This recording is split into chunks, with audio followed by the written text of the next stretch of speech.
অনেক দিন বাদে আবার আপনাদের কাছে ফেস টাইম লাইভে আসছি। যেহেতু আমি এখন গদি মিডিয়াকে মিট করি না এবং এটা আমার একটা সিদ্ধান্ত, যতদিন তারা নিরপেক্ষ না হবে, তারা একপক্ষ থাকবেন, ততদিন সরি, আমি তাদের সাথে কোনো কথাবার্তা বলতে চাই না। তারা ভালো থাকুক। আমি আশা করি বাংলার সকলে ভালো আছে। সাধারণ মানুষ, মামাটি মানুষ, আমার তৃণমূল কংগ্রেসের, অরিজিনাল তৃণমূল কংগ্রেসের যারা দলের সাথে আছেন, এখনো বেইমানি করে চলে যাননি বিজেপির আশ্রয়, তাদের সকলকে আমার অনেক সলিডারিটি, আমার অনেক স্যালুট, আমার অনেক অভিনন্দন, আমার অনেক শুভেচ্ছা জানাই। কয়েকদিন যাবত আপনারা লক্ষ্য করছেন আমার দলের সহকর্মীরা বলছেন, স্পোক্স পার্সনরা বলছেন, কিন্তু আমি খুব কম কথা বলছি। তার কারণ কখনো কখনো আমি মনে করি নীরবতাই কিন্তু আসল কথাটা বলে। আজকে অনেকদিন বাদে অনেকের অনুরোধে আমি ফেস টাইম লাইভে কয়েকটি ছোট ছোট কথা বলতে এসেছি। যদি আপনারা ধৈর্য ধরে শোনেন, আমি কৃতজ্ঞ থাকব। আমি গতকালও দেখলাম বিজেপি ভোট লুট করে ক্ষমতায় এসছে, এটা আমরা সবাই জানি। এসআইআর লুট করেছে, ভোট লুট করেছে, কাউন্টিং লুট করেছে, সেন্ট্রাল ফোর্সকে দিয়ে কাউন্টিং সেন্টার।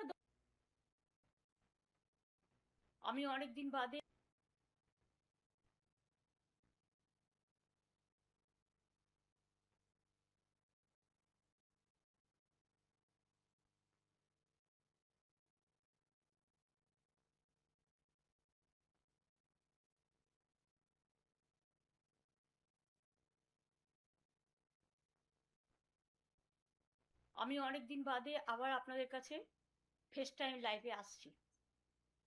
যেহেতু আমি এখন গদি মিডিয়াকে মিট করি না এবং এটা আমার একটা সিদ্ধান্ত, যতদিন তারা নিরপেক্ষ না হবে, তারা একপক্ষ থাকবেন, ততদিন সরি, আমি তাদের সাথে কোনো কথাবার্তা বলতে চাই না। তারা ভালো থাকুক। আমি আশা করি বাংলার সকলে ভালো আছে। সাধারণ মানুষ, মামাটি মানুষ, আমার তৃণমূল কংগ্রেসের, অরিজিনাল তৃণমূল কংগ্রেসের যারা দলের সাথে আছেন, এখনো বেইমানি করে চলে যাননি বিজেপির আশ্রয়, তাদের সকলকে আমার অনেক সলিডারিটি, আমার অনেক স্যালুট, আমার অনেক অভিনন্দন, আমার অনেক শুভেচ্ছা জানাই। কয়েকদিন যাবত আপনারা লক্ষ্য করছেন আমার দলের সহকর্মীরা বলছেন, স্পোক্স পার্সনরা বলছেন, কিন্তু আমি খুব কম কথা বলছি। তার কারণ কখনো কখনো আমি মনে করি নীরবতাই কিন্তু আসল কথাটা বলে। আজকে অনেকদিন বাদে অনেকের অনুরোধে আমি ফেস টাইম লাইভে কয়েকটি ছোট ছোট কথা বলতে এসেছি। যদি আপনারা ধৈর্য ধরে শোনেন, আমি কৃতজ্ঞ থাকব। আমি গতকালও দেখলাম বিজেপি ভোট লুট করে ক্ষমতায় এসছে, এটা আমরা সবাই জানি। এসআইআর লুট করেছে, ভোট লুট করেছে, কাউন্টিং লুট করেছে, সেন্ট্রাল ফোর্সকে দিয়ে কাউন্টিং সেন্টার দখল করেছে, হাইজ্যাকিং করেছে কাউন্টিং সেন্টার। তা সত্ত্বেও আমরা কিন্তু বলেছি যে ঠিক আছে, একটা নতুন সরকার যেভাবেই হোক এসছে, একদিন তো প্রমাণ হবেই, এবং প্রমাণ আমাদের কাছেও আছে, তারা কাজ করুক। কিন্তু কাজের বদলে আমি দেখছি সুস্থ মানুষকে অসুস্থ করে দেওয়ার একটা প্রবণতা চলছে। মহা সন্ত্রাস, এমন সন্ত্রাস শুরু হয়েছে যে যারা আমাদের পক্ষে, যারা আমাদের সাথে আছে, আমাদের কর্মীরা, সহস্র কর্মীদের বিনা কোনো কেস থাকা সত্ত্বেও, এবং যে কেসের কোনো ভ্যালু নেই, কোর্টের অর্ডার না থাকা সত্ত্বেও, তাদের দিনে দুপুরে চুরি, ডাকাতি, ধর্ষণ, গাঁজা, এই সমস্ত নানা রকম বাজে বাজে কেস দিয়ে, যার সাথে কেসের কোনো সম্পর্কই নেই, তাদের লকআপে ঢুকিয়ে দেওয়া হচ্ছে, ঘর বাড়ি জ্বালিয়ে দেওয়া হচ্ছে। অনেক সাধারণ মানুষ ঘর ছাড়া, অনেক তৃণমূল কংগ্রেসের কর্মীরা ঘর ছাড়া। এবং সবচেয়ে দুঃখের ব্যাপার হচ্ছে, যারা তৃণমূল কংগ্রেসের সিম্বলে জিতে, আমার সই করা সিম্বলে জিতে তারা আজ বলছেন 2023-এর পরে নাকি এই পার্টির কোনো অস্তিত্ব নেই। আমাদের 2027-এর অক্টোবরে আবার ইলেকশন করার কথা, এখন নয়। কারণ এটা 22 সালের সিদ্ধান্ত ওয়ার্কিং আমাদের প্লেনারি সেশনে কনস্টিটিউশন সংশোধন করে কনস্টিটিউশনে এটা বলা আছে, পার্টির কনস্টিটিউশনে। এবং যদি 2023-এই পার্টির রেকগনিশন শেষ হয়ে যায়, তাহলে 2026-এ আপনারা ইলেকশনে দাঁড়ালেন কি করে?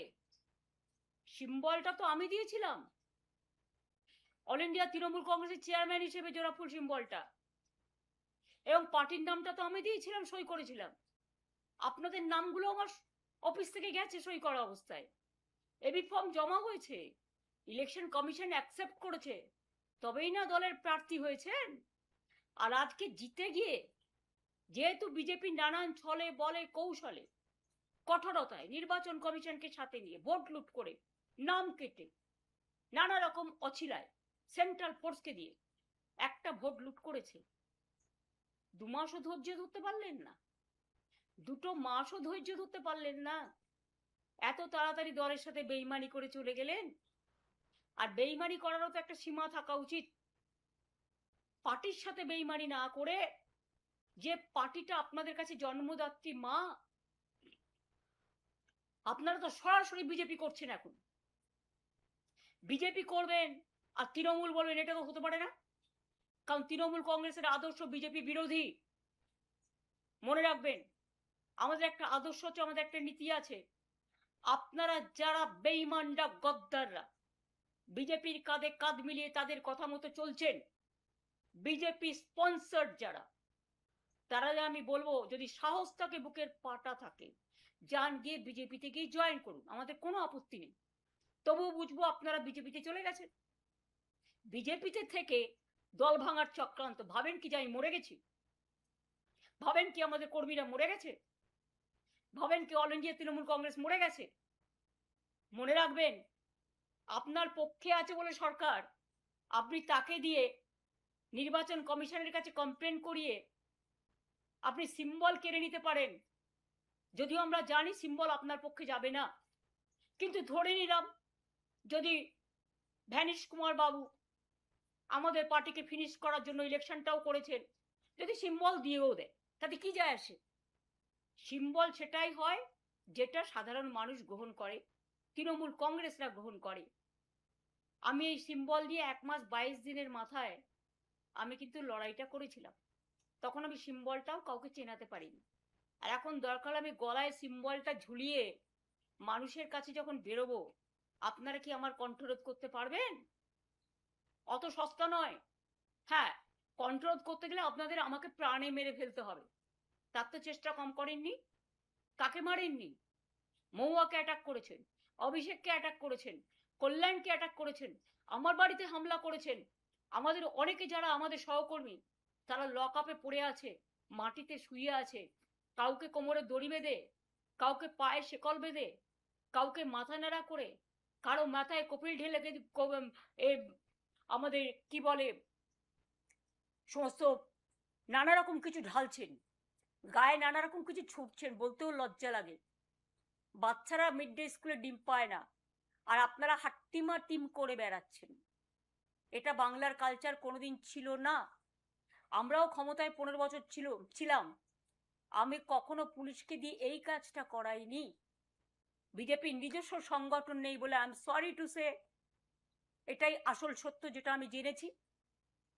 আইসিদের দিয়ে ব্লক প্রেসিডেন্টের কাজ করাচ্ছেন, এসপিদের দিয়ে জেলা প্রেসিডেন্টের কাজ করছেন, এটা তাদের কাজ নয়।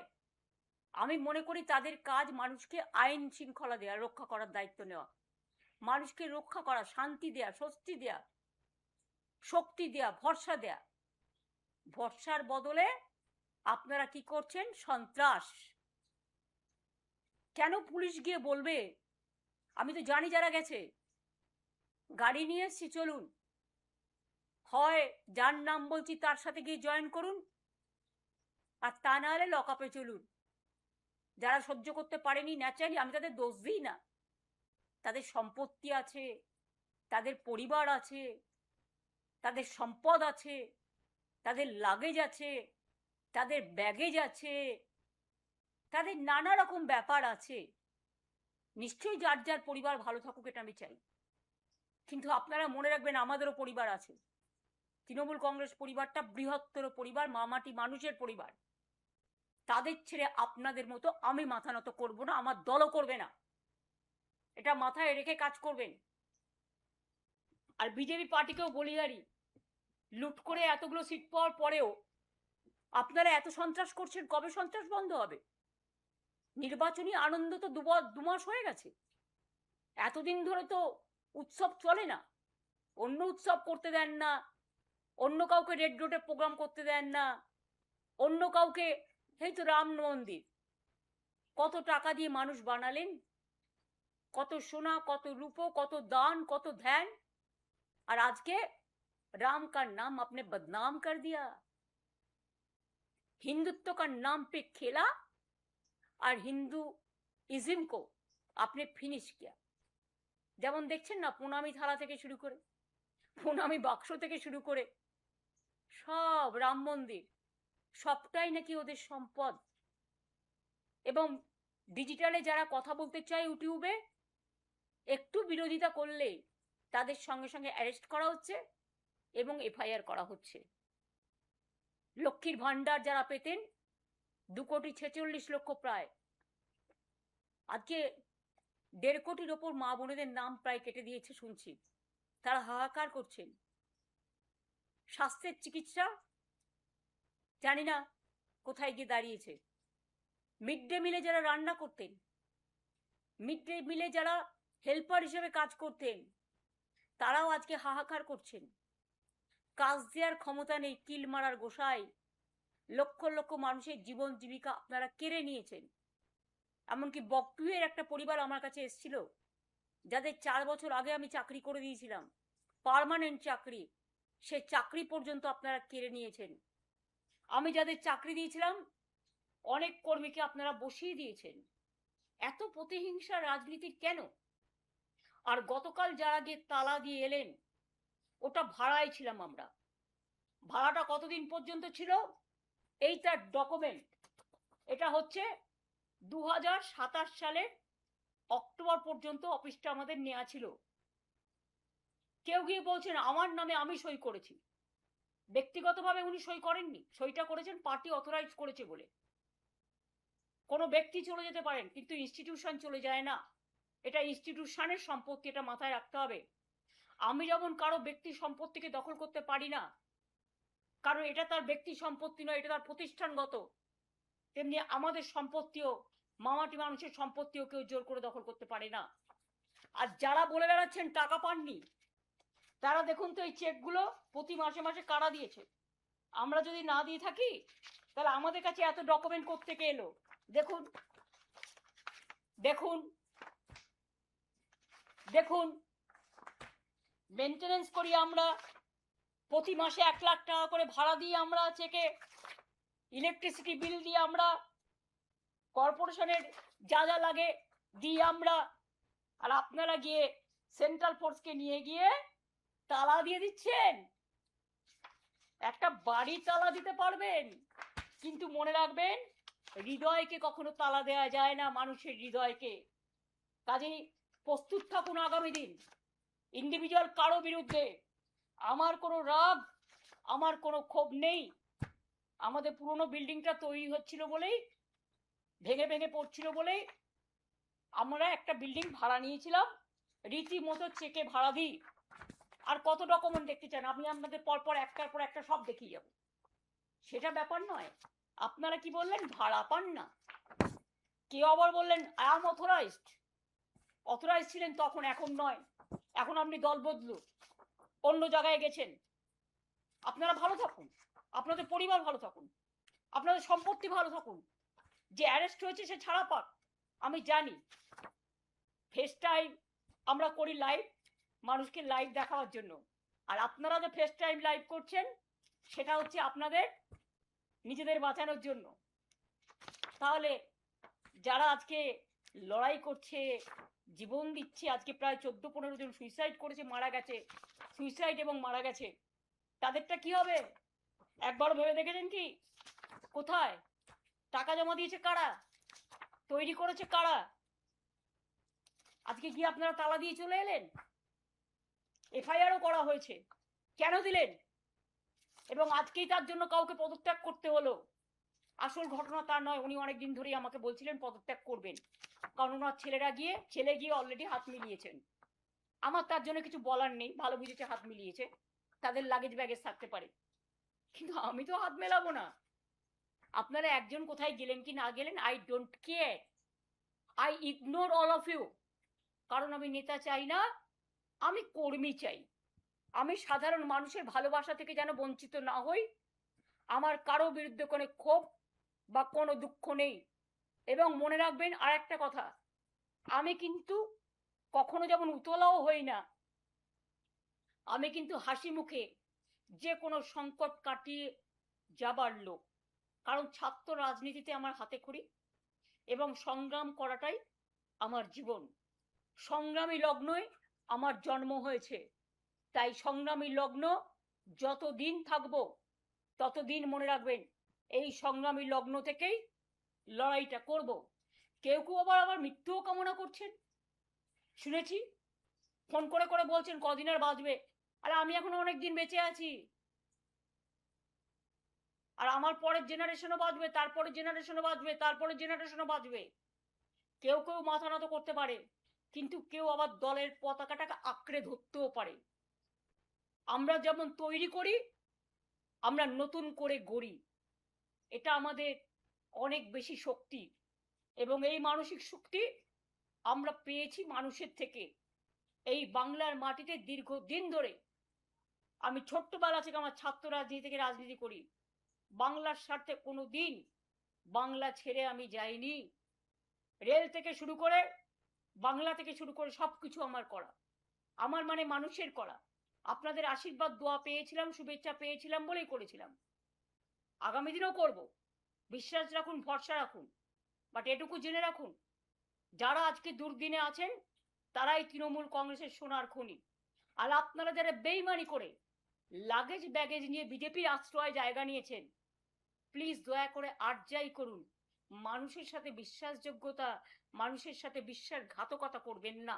নিজেদের বিশ্বাসযোগ্যতা মানুষের কাছ থেকে হারাচ্ছেন। আপনারা এই সিম্বলে জিতে এসছেন, আর আজকে বিদ্রোহী। কিসের বিদ্রোহী?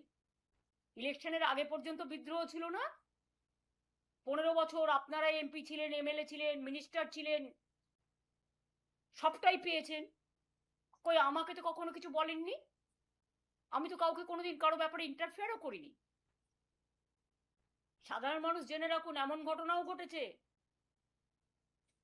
বিজেপি অ্যারেস্ট করবে ভয়ে মধ্যরাতে আমার বাড়িতে এসছে। আমি তাকে 10 দিন আমার এখানে খাইয়ে দাইয়ে সুস্থ রেখেছি, যাতে সে কোর্টে বিচার পায়, আশ্রয় পায়। আমার কোনো রাগ বা ক্ষোভ নেই, তারা ভালো থাকুক, তাদের পরিবার ভালো থাকুক আমি চাই। কিন্তু মনে রাখবেন আমাদেরও একটা পরিবার আছে, স্বার্থপর পরিবার নয়, স্বার্থ ত্যাগ করার পরিবার। আজকে যারা আমাদের সাথে আছে তাদের নামে অনেক উল্টোপাল্টা বলে বেড়াচ্ছেন। 10 বার করে সিআইডি ডাকছে, সিবিআই ডাকছে, ইডি ডাকছে, বলছে वफादारी का जरूरत क्या है। আরে वफादारी का ही तो जरूरत है। আসল মানুষ তো সেই যে মানবিকতাকে সত্য বলে গ্রহণ করে। আসল মানুষ তো সেই যে দুর্যোগে লড়াই করে দাঁড়াতে পারে। আসল মানুষ তো সেই যে দুরন্ত বেগে দৌড়তে পারে। আসল মানুষ তো সেই যে পাশবিকতা নয়, মানবিকতাকে ভালোবাসে। আসল মানুষ তো সেই যে রাষ্ট্রীয় সন্ত্রাসের বিরুদ্ধে রুখে দাঁড়ায়। আজকে সবার কাছে অনুরোধ করবো, যারা রাত দিন পাহারা দিয়ে রাত জেগেছেন, অনেক ধন্যবাদ। আজকে কাউকে তো দেখতে পাচ্ছি না, কেউ প্রতিবাদ করছেন না। বাংলার মাটি তো প্রতিবাদের মাটি, বাংলার মাটি প্রতিহিংসার মাটি নয়। বাংলার সংস্কৃতিটাকে কি আমরা সবাই ভুলে গেলাম এত তাড়াতাড়ি? রবীন্দ্রনাথকে ভুলে গেলাম, নজরুলকে ভুলে গেলাম, আবুল কালাম আজাদকে ভুলে গেলাম, বাবা সাহেব আম্বেদকরকে ভুলে গেলাম, বিরসা মুন্ডাকে ভুলে গেলাম, ভগৎ সিংকে ভুলে গেলাম, নেতাজি সুভাষচন্দ্র বোসকে ভুলে গেলাম, রামকৃষ্ণকে ভুলে গেলাম, স্বামী বিবেকানন্দকে ভুলে গেলাম। এ কি চলছে? আজকে সংবিধানের কোনো গুরুত্ব নেই। রাষ্ট্রীয় সন্ত্রাস বিচারের জায়গাটা বন্ধ হয়ে গেছে। বিশ্বকবি রবীন্দ্রনাথ ঠাকুর বলেছিলেন না, বিচারের বাণী নীরবে নিভৃতে কাঁদে। কোনো জায়গা থেকে বিচার পাওয়া যাচ্ছে না, পুলিশ এফআইআর দিচ্ছে না কোর্ট বলা সত্ত্বেও, যাকে তাকে মারছে এবং অত্যাচার করছে। পুলিশ কেউ গেলে ফোন করে বলে দিচ্ছে বিজেপিকে, বিজেপি কর্মীরা বলছে রাস্তায় রাস্তায় যে আমাদের সব জানিয়ে দেবে, এবং কি সাপ্লাই করছে যেটা বিজেপিকে দিতে হবে সেটাও করে দিচ্ছে, বলে দিচ্ছে। আরে এগুলো না করে মানুষের খাবার জিনিস মানুষকে দিন না। যে বাচ্চাদের মিড ডে মিল বন্ধ করে দিয়েছেন, ডিমটা প্রোটিন, কেউ নিরামিষ খেলে আমার কোনো আপত্তি নেই, কিন্তু গ্রামের বাচ্চারা মিড ডে মিলটার জন্য স্কুলে যায়। মনে রাখবেন, এইটার জন্য বাচ্চারা স্কুলে যায়। এবং প্রাইমারি এডুকেশনে আমরা ড্রপ আউট রেট 0 করে দিয়ে এসেছিলাম। আজকে মিড ডে মিলের কত হাজার হাজার কর্মী আছে যারা রান্না করে, যারা খাবার দাবার তৈরি করতে সাহায্য করে, পরিষ্কার করে। কত আইসিডিএস এর মা বোনেরা আছে যারা প্রেগনেন্ট মাদারদের দেখে। কত আশার কর্মীরা আছে সারাক্ষণ কাজ করে। কত সেলফ হেল্প গ্রুপ আছে যারা মিড ডে মিল চালায়। আপনাদের আইডিয়া আছে? আজকে রাস্তায় গেলে দেখি শুনছেন হকাররা ভাবছে কখন আসছে বুলডোজার। মানুষ জিনিস কিনতে গেলে জিনিস পাচ্ছে না। অনেকে আমাকে বলেছে বাজারে গেলে ঠিক মতো সবজি পাচ্ছে না ন্যায্য দামে, মাছ পাচ্ছে না ন্যায্য দামে, সব উধাও হয়ে গেছে। সেদিকে চিন্তা দিক সরকার, আমাদের পুরো সমর্থন পাবে।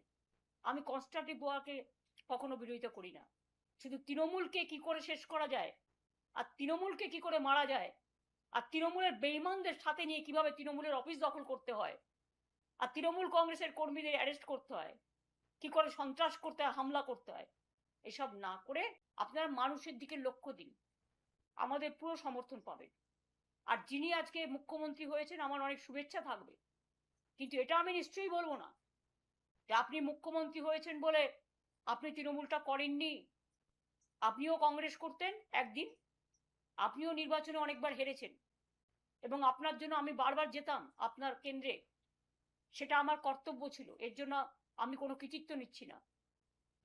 এবং আপনিও প্রায় 10-11 বছর তৃণমূল কংগ্রেসের এমএলএ হিসেবে আপনি মন্ত্রী ছিলেন, কখনো ট্রান্সপোর্ট মিনিস্টার, কখনো ইরিগেশন মিনিস্টার, কখনো 6টা জেলার দায়িত্বে ছিলেন, জেলা পরিষদ, গ্রাম সভা, পঞ্চায়েত তৈরিতে সাহায্য করেছেন, এবং সাহায্যের হাতও বাড়িয়েছেন, সাহায্যের হাতও নাড়িয়েছেন। আমি কিন্তু সবটাই জানি। হলদিয়া ডেভেলপমেন্ট বোর্ড থেকে দীঘা ডেভেলপমেন্ট বোর্ড, সবটাই তো আমাদের সরকার আপনাদের দিয়ে চালিয়েছে। তা হঠাৎ আজকে মাত্র 3-4 বছরের মধ্যে যারা সাধু তারা আপনাদের সাথে গিয়ে সাধু হয়ে গেল, আর যারা কোনোদিন কিছু পায়নি, লড়াই করেছে, তাদের পেছনে লেগে রাষ্ট্রীয় সন্ত্রাস করাচ্ছেন। একটা কথা মনে রাখবেন, man poses, god disposes. Atrocities করবেন না, এটা কিন্তু একদিন ফিরে আসতে পারে। মনে রাখবেন, every action has a reaction. আপনারা যত অ্যাট্রসিটিস করবেন আমরা কিন্তু তত বাড়ব। আর 2, 21শে জুলাই হবে শহীদ স্মরণে। আমরা পারমিশন চেয়েছি, কোনো প্রোগ্রামেই আমাদের পুলিশ পারমিশন দিচ্ছে না। একবার ভাবুন তো, কেন ইমাজিন যে একটা পুলিশ কখনো বলতে পারে যে up to August no rally will be allowed in Kolkata central and north. আরে এই আবার কি কথা? টোটাল গণতন্ত্রটাকে কন্ট্রোল, গায়ের জোরে ব্ল্যাঙ্ক অর্ডার। এখানে কোনো 144 নেই, এখানে কোনো কমিউনাল রাইটস নেই, তো কেন করছেন এসব? শুধু তৃণমূল কংগ্রেসের প্রোগ্রামটাকে ভেস্তে দেওয়ার জন্য? শুনুন, রিক্সায় দাঁড়িয়ে প্রোগ্রাম হলেও প্রোগ্রাম আমাদের হবে, এবং আপনারা ট্রেনে আসতে দেবেন না, বাসে আসতে দেবেন না, বেরোতে দেবেন না, আমি সব কারসাজি জানি। কিন্তু একটা জিনিস জেনে রাখুন, হৃদয় যখন নাড়া দেয় না, কোনো বাধাই কোনো বাধা মানে না। দেখবেন রবীন্দ্রনাথ ঠাকুরের ভাষাতেই 21শে জুলাই হবে, বাঁধ ভেঙে দাও, বাঁধ ভেঙে দাও, বাঁধ ভেঙে দাও, ভাঙো সন্ত্রাসের বাঁধ ভাঙো, শহীদ স্মরণে এসো। কোনখানে আসবেন সেটা আমরা পুলিশকে পারমিশন চেয়েছি, পারমিশন পেলে আপনাদের জায়গাটা জানিয়ে দেবো। আর একটা কথা বলি, তৃণমূল কংগ্রেসের, আমি অল ইন্ডিয়া তৃণমূল কংগ্রেসের চেয়ারম্যান হিসেবে, যে আমি অল ইন্ডিয়া তৃণমূল কংগ্রেসটাও যখন যেমন দেখব, আমি ওয়েস্ট বেঙ্গল স্টেট তৃণমূল কংগ্রেসও আমি নিজে দায়িত্ব নিয়ে দেখব। এখন তো আর আমার অন্য কোনো কাজ নেই, আমি এই দলের কাজটাই ভালো করে করব এবং আমি প্রতিদিন আমার কর্মীদের মিট করি, সুতরাং সবাই জানেন। সুতরাং আমি দলটাকে আরো ভালো করে দেখতে সুযোগ পাবো। আমি যা কমিটি ছিল, দুজনকে অ্যাড করছি নতুন করে, যাতে তারা রেগুলার কাজটা করতে পারে। এবং আমার অফিসটাই মনে রাখবেন, তৃণমূল কংগ্রেস জন্মের আগে থেকে এই 30B হোলিস্টারের ডিস্ট্রিক্টটাই তৃণমূলের অরিজিনাল অফিস হিসেবে কাজ করত, আজও করে, ভবিষ্যতেও করবে। এবং আমি দুটো জেনারেল সেক্রেটারি অ্যাড করছি পার্টিকে সাহায্য করার জন্য, একটা মদন মিত্র আর একটা কুণাল ঘোষ। অন্য কমিটি মেম্বার যারা আছে তারা অ্যাজ ইট ইজ যেমন ছিল থাকবেন, শুধু স্টেট প্রেসিডেন্টের কাজটা আমি নিজে দেখে নেব। সুব্রত বক্সি, আমি কালকে তাকে দেখতে গিয়েছিলাম, তিনি অসুস্থ আছেন। তিনি যতদিন সুস্থ না হবেন, তিনি স্টেট প্রেসিডেন্ট ছিলেন, তিনি স্টেট প্রেসিডেন্ট অসুস্থ হয়ে যাওয়ার পরে একজন কাউকে অস্থায়ীভাবে দেখতে দেওয়া হয়েছিল, এবং যিনি ভাইস প্রেসিডেন্ট ছিলেন তিনি অ্যারেস্ট ছিলেন, তাই সেদিন কাউকে একটা রাখতে হয়েছিল, তাই রেখেছিলাম। সুতরাং আজ থেকে দায়িত্ব আমি নিজে নিচ্ছি এবং আমার দুটো জেনারেল সেক্রেটারি আমি স্টেটের করে দিচ্ছি। All India general secretary Abhishek Banerjee আছে, ডেরেক মহুয়ারা সবাই অল ইন্ডিয়া কমিটিতে আছে, শোভন দ্বারা। আমি দুটো জেনারেল সেক্রেটারি কুণাল ঘোষ আর মদন মিত্রকে করে দিচ্ছি। বাদ বাকি যে সংগঠনগুলো আমরা ছাত্র করে দিয়েছি, যুব করে দিয়েছি, আমাদের আইএনটিটিউসি করে দিয়েছি, আমরা কিষাণ মজদুর করে দিয়েছি, ক্ষেত মজদুর করে দিয়েছি, লেবার করে দিয়েছি, অন্যান্য যেগুলো আছে সেগুলো আমরা করে দিচ্ছি। কাজেই আমি নিজে দায়িত্ব নিয়ে দেখব, নিশ্চিন্তে থাকতে পারেন, চিন্তা করবেন না, আমরা আছি, ছিলাম এবং থাকবো। আমি চেয়ারকে কেয়ার করি না, আমি কর্মীদের কেয়ার করি, ওরাই আমার সম্পদ। আর আমি মানুষকে কেয়ার করি, যতদিন বাঁচবো মানুষের জন্য বাঁচবো আর কর্মীদের জন্য বাঁচবো। মাথায় রাখবেন, ভালো থাকবেন, সবাই দীর্ঘজীবী হন, সবাই ভালো থাকুন, সবাই সুস্থ থাকুন, সবার আরোগ্য কামনা করছি। শিশুরা ভালো থাকুন, ছাত্র যৌবন ভালো থাকুন। নিট পরীক্ষা নিয়ে অনেক রকম ঝামেলা চলছে, কোনো বিচার আপনারা পাননি, ভ্যাপাম নিয়েও বিচার পাননি, রাম মন্দির নিয়েও বিচার পাননি, প্রণামের বাক্সও চাইছে, কি বাকি আছে? মাত্র 2 মাসে এত লুট? তাহলে ভালো করে সরকারটা চালান, আমি এটুকুই বলবো। অনেক অনেক ধন্যবাদ, thank you so much, thanks much and thanks a lot. জয় হিন্দ, বন্দে মাতরম, জয় বাংলা, জয় তৃণমূল কংগ্রেস।